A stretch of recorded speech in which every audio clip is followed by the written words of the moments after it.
కొంతకాలంగా వన్డేల్లో దుమ్ము రేపుతున్న భారత మహిళల జట్టు స్టార్ ఓపెనర్ స్మృతి మందాన ఐసీసీ మహిళల వన్డే బ్యాటింగ్ ర్యాంకింగ్స్ లో అగ్రస్థానానికి దూసుకొచ్చింది. 2019 నవంబర్లో చివరిసారి అగ్రస్థానంలో కొనసాగిన ఈ లెఫ్ట్ హ్యాండర్ దాదాపు 6 ఏళ్ల తర్వాత మళ్లీ టాప్ లోకి చేరుకుంది.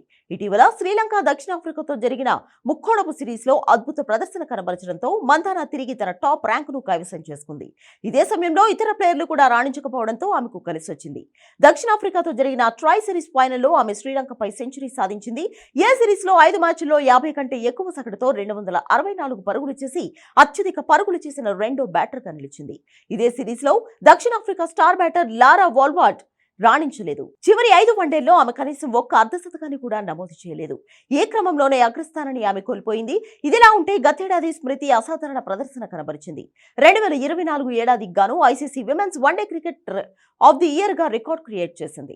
మంధాన 2024లో 13 మ్యాచ్ల్లో 57.86 సగటుతో 747 పరుగులు చేసింది. ఇందులో 4 సెంచరీలు ఉండడం గమనార్హం. ఈ క్రమంలోనే మహిళా క్రికెట్ లో వన్డేల్లో ఒకే క్యాలెండర్ ఇయర్ లో అత్యధిక సెంచరీలు చేసిన మహిళా క్రికెటర్ గా మంధాన రికార్డులకు ఎక్కింది.